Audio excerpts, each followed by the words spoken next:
people under 40 is alarming. For that reason, doctors are a bit concerned. What I'm going to do is that I'm going to play a video for you, after which we are going to speak some more about type 2 diabetes, because a lot of us are not aware that there are alarming, shocking, hidden environmental factors that is actually contributing to this. So what you're about to listen to is a video that will actually help us to understand more what type 2 diabetes is, and actually listen to what the factors are that doctors are thinking is causing it. Statistics are shocking. It's been revealed that diabetes in the UK is at its highest level, with an estimated 5 million people living with the condition. I mean, what else do these new statistics show? Well, I mean, it's an absolute crisis. We're not on the cusp of a crisis. It already is a crisis. We're also seeing that people under the age of 40, the increase in people being diagnosed with type 2 diabetes in that age category is accelerating actually faster than the rate of diabetes is accelerating. And it's people who are affected, people in low socioeconomic groups, but it is very closely linked to the obesity crisis. So 2/3 of people in this country now have a weight that is deemed to be overweight or obese, and that is closely linked when we're talking about type 2 diabetes. Sorry, the difference between type 1 and type 2, what is So type 1 diabetes is an autoimmune condition, so that's when your own body's immune system attacks the cells that create insulin, not linked to lifestyle. We don't really know what causes it. People need to take insulin forever. Type 2 diabetes is different, so that is, again, your body doesn't respond so well to insulin, and eventually it struggles to make insulin, but that is closely linked to genetics and lifestyle and the environment that we live in. So why is it happening? Why is it happening now? Well, the main reason we're seeing this huge increase is actually changes to the environment. Have you heard the term obesogenic environment? Oh. So that means that an environment that when you live in it puts you at higher risk of obesity. And over the last 50 years, the environment we live in has changed hugely. I think it's complex. There are lots of complex reasons why people might get type 2 diabetes, but we can break it down into your genetics, your lifestyle, and your environment. Our genetics haven't changed over 50 years. You know, you're born with a range of possibilities, and your risk is set. Your lifestyle then determines where within that range of possibilities you might end up. So if you have a very healthy lifestyle, you're at lower risk of diabetes, type 2 diabetes. Less healthy lifestyle, higher risk. But then the thing that we don't have any control over is the environment we live in. So how the food environment has changed, how technology, we've designed physical activity out of our lives. We're more stressed, you know, lots of people living in poverty. And what that does, that risk for all of us, it shifts it in that direction of putting us at higher risk of obesity and therefore higher risk of type 2 diabetes. And actually, predominantly, it's that changing environment, this obesogenic environment, which we don't have any control over as individuals, that's causing this huge increase in numbers. So what signs should you be looking out for? So when symptoms of type 2 diabetes, because the really interesting thing is we're saying 5 million, but about 4.3 million people have been diagnosed. There's about 850,000 people out there who have type 2 diabetes, but it hasn't been diagnosed. So symptoms, you can think of them as the 4 T's. First one is toilet. Are you needing to pee much more often than usual? Second one is thirst. Are you very, very thirsty? The third one is tiredness, feeling more tired for no reason. And the fourth one is thinness. Are you losing weight without any good reason? So those are some of the symptoms of type 2 diabetes. That's really interesting, but people presume as you get bigger you're more prone to diabetes, but no, you lose weight. Well, once the blood sugars go very dangerously high, you can start to lose weight because your body can't utilise the glucose. But really importantly, most people at time of diagnosis have no symptoms. It's asymptomatic. So it's incredibly important that people, once you're at the age of 40, you'll be offered an NHS health check. And one of the things we'll check for is type 2 diabetes, so do attend that. But as we're saying, lots of people under the age of 40. So if you think you might be at higher risk, if you have a family history, if you are black or South Asian, you're already at higher risk. Or if you think, because of your weight or BMI, you might be at high risk, you can ask your GP for a blood test to check it out. So how can we all reduce our risk? So as individuals, there are things that we can do. So, I want to empower people. I want people to believe that they can reduce their risk by having a healthy lifestyle. It's largely linked to weight, but also physical activity is really important. Trying to reduce your stress is really important. Attending the GP, if you've got any concerns, because it's incredibly important this is treated early. But really, for there to be changed, if we're saying that it's not genetics that are the main cause, our lifestyles, people are trying and trying. We're constantly telling people, eat less fat, eat less sugar, be healthier, but it's not working. Actually, we live in a world where the food we eat, consistently the food industry are adding more salt, adding more sugar, adding more highly processed foods. We need to change the environment, and that actually is going to take government action to try and get the food environment and our lifestyles back to how they used to be 50 years ago, so that we can reduce our risk of type 2 diabetes. On a positive note, Yes. with type 1, like Henry Slade, the England and Exeter Chief Centre, has type 1 diabetes, and he's a brilliant rugby player, he gets on with it. Type 2, it sounds like you can actually do something about it. You can take action. Absolutely. And if you were diagnosed with type 2 diabetes, you can still live like a really full life, and you can get yourself into remission as well. Once you're diagnosed, the sooner you try, the best chance you have of getting yourself back into remission. But you need to make significant lifestyle changes. As ever, Zoe, thank you so much. Have a great weekend. Thanks so much. Right, The statistics are shocking. It's been revealed that... What do you think, guys? That is so alarming. So first time we used to think about our genetics, right? We used to think about obesity and everything like that. But now we are hearing that actually there are environmental factors that, are actually contributing to the increase in diagnosis number of people that are being diagnosed with type 2 diabetes. So when we look at it, yes, we did not look at it. The environmental factors takes in the food that we eat. Do you agree?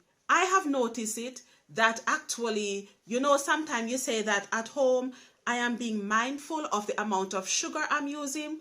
I'm being mindful of the amount of salt that I'm using.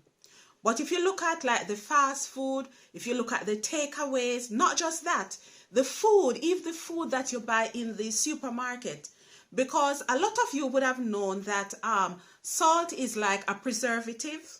So a lot of those foods that we actually get in the supermarket and in our everyday life that we eat, that we do not produce, they actually contain a high level of salt.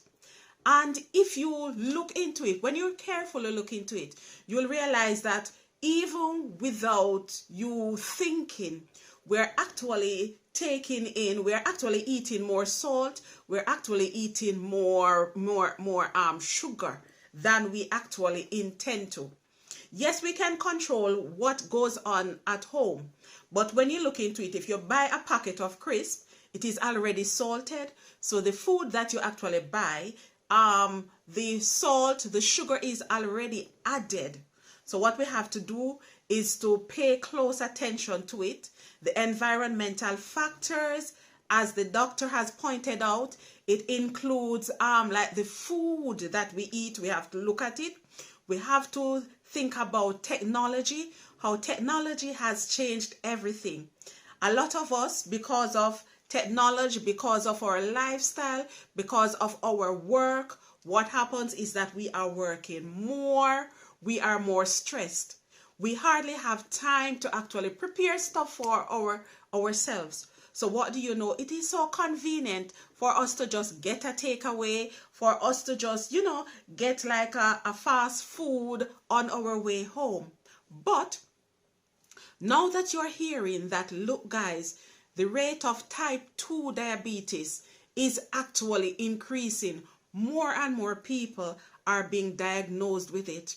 So remember, we already knew about the genetics. We already knew about the lifestyle, the food that we eat, right?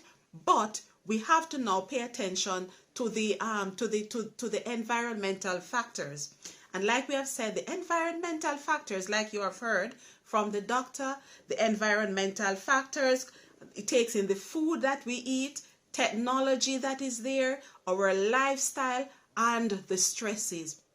You will agree that, you know, there are not, we are stressed no matter what, but you and I will now need to pay special attention to these environmental factors and make like the conscious decision to say that, you know, we are going to actually cut down on it, even if it means that we cook at home and, you know, store them so that we are not tempted to go for the takeaway. We are not tempted to go for the fast food. I know that, like myself, you know, we are all busy people, but if we are going to reduce our risk of actually developing this type 2 diabetes, then actually we have to now do something about it, right?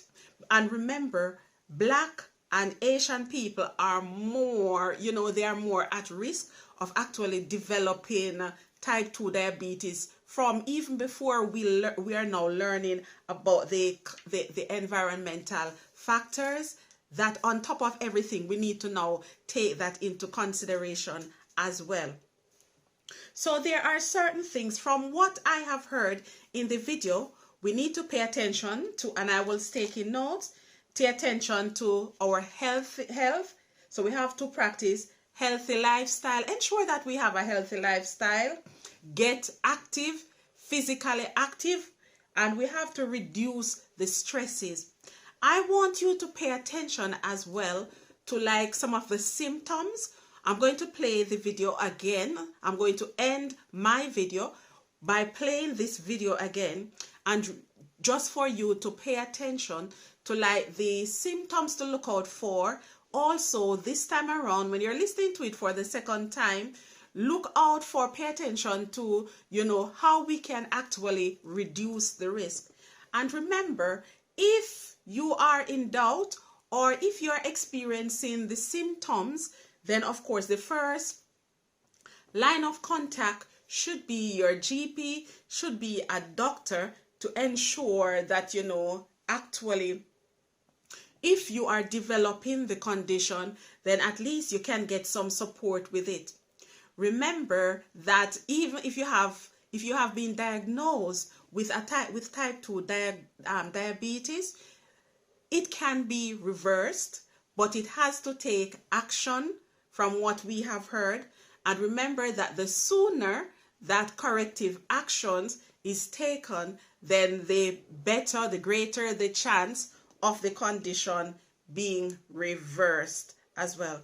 So like I have said, guys, pay attention to everything.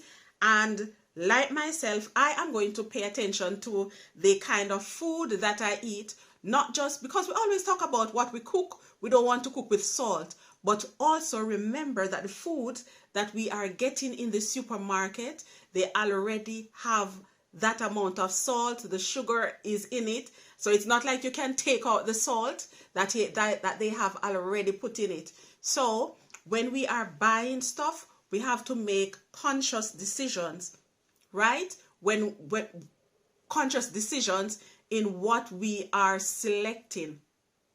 Yes, of course, I know that, and I do it as well, like frozen vegetables, frozen this, everything. But remember that freshness is always best. You notice they say that people with from the lower income are not really, they are more at risk, but it's only because of the factors. You know, sometimes the money is not there, so we just go out. You know, people are tempted to just go out and just buy what the money can. Now we have to now change things around.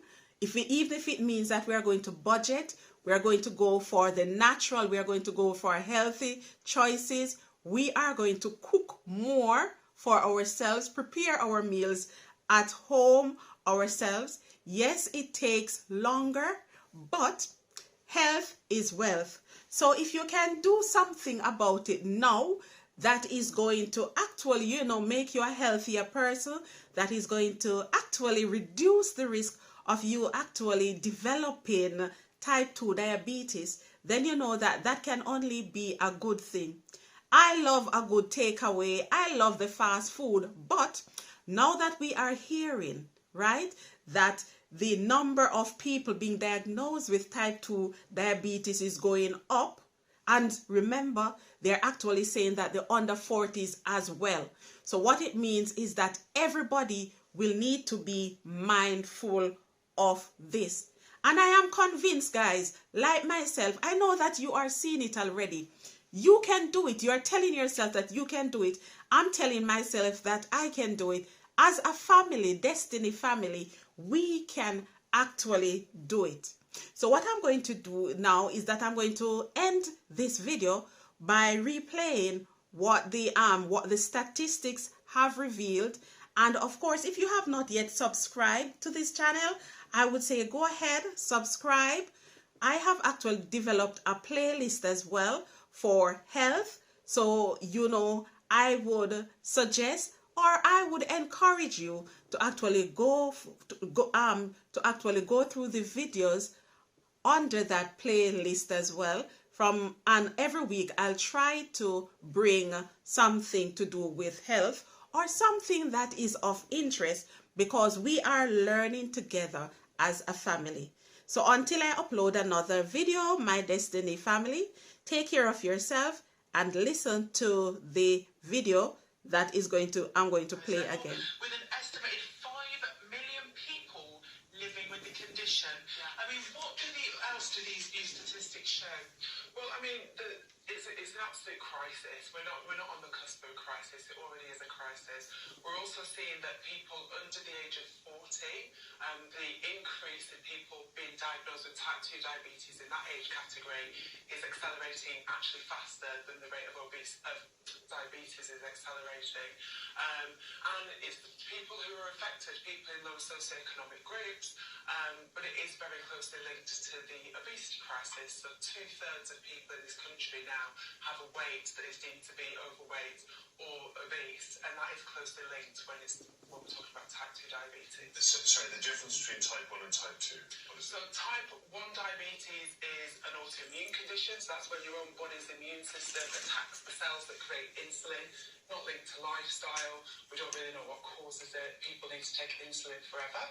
Type 2 diabetes is different, so that is, again, your body doesn't respond so well to insulin and eventually it struggles to make insulin, but that is closely linked to genetics and lifestyle and the environment that we live in. So why is it happening? Why is it happening now? Well, the main reason we're seeing this huge increase is actually changes to the environment. Have you heard the term obesogenic environment? No. So that means that an environment that when you live in it puts you at higher risk of obesity. And over the last 50 years, the environment we live in has changed hugely. I think it's complex. There are lots of complex reasons why people might get type 2 diabetes, but we can break it down into your genetics, your lifestyle, and your environment. Our genetics haven't changed over 50 years. You're born with a range of possibilities, and your risk is set. Your lifestyle then determines where within that range of possibilities you might end up. So if you have a very healthy lifestyle, you're at lower risk of diabetes, type 2 diabetes, less healthy lifestyle, higher risk. But then the thing that we don't have any control over is the environment we live in. So how the food environment has changed, how technology, we've designed physical activity out of our lives. We're more stressed, lots of people living in poverty. And what that does, that risk for all of us, it shifts it in that direction of putting us at higher risk of obesity and therefore higher risk of type 2 diabetes. And actually, predominantly, it's that change in environment, this obesogenic environment, which we don't have any control over as individuals, that's causing this huge increase in numbers. So what signs should you be looking out for? So when symptoms of type 2 diabetes, because the really interesting thing is we're saying 5 million, but about 4.3 million people have been diagnosed. There's about 850,000 people out there who have type 2 diabetes, but it hasn't been diagnosed. So symptoms, you can think of them as the 4 T's. First one is toilet. Are you needing to pee much more often than usual? Second one is thirst. Are you very, very thirsty? The third one is tiredness, feeling more tired for no reason. And the fourth one is thinness. Are you losing weight without any good reason? So those are some of the symptoms of type 2 diabetes. That's really interesting, but people presume as you get bigger, you're more prone to diabetes, but no, you lose weight. Well, once the blood sugars go very dangerously high, you can start to lose weight because your body can't utilise the glucose. But really importantly, most people at time of diagnosis have no symptoms. It's asymptomatic. So it's incredibly important that people, once you're at the age of 40, you'll be offered an NHS health check. And one of the things we'll check for is type 2 diabetes. So do attend that. But as we're saying, lots of people under the age of 40. So if you think you might be at higher risk, if you have a family history, if you are black or South Asian, you're already at higher risk. Or if you think, because of your weight or BMI, you might be at high risk, you can ask your GP for a blood test to check it out. So how can we all reduce our risk? So as individuals, there are things that we can do. So, I want to empower people. I want people to believe that they can reduce their risk by having a healthy lifestyle. It's largely linked to weight, but also physical activity is really important. Trying to reduce your stress is really important. Attending the GP, if you've got any concerns, because it's incredibly important this is treated early. But really, for there to be changed, if we're saying that it's not genetics that are the main cause, our lifestyles, people are trying and trying. We're constantly telling people, eat less fat, eat less sugar, be healthier, but it's not working. Actually, we live in a world where the food we eat, consistently the food industry are adding more salt, adding more sugar, adding more highly processed foods. We need to change the environment, and that actually is going to take government action to try and get the food environment and our lifestyles back to how they used to be 50 years ago, so that we can reduce our risk of type 2 diabetes. On a positive note, Yes. with type 1, like Henry Slade, the England and Exeter Chief Centre, has type 1 diabetes, and he's a brilliant rugby player, he gets on with it. Type 2, it sounds like you can actually do something about it. You can take action. Absolutely. And if you were diagnosed with type 2 diabetes, you can still live a really full life, and you can get yourself into remission as well.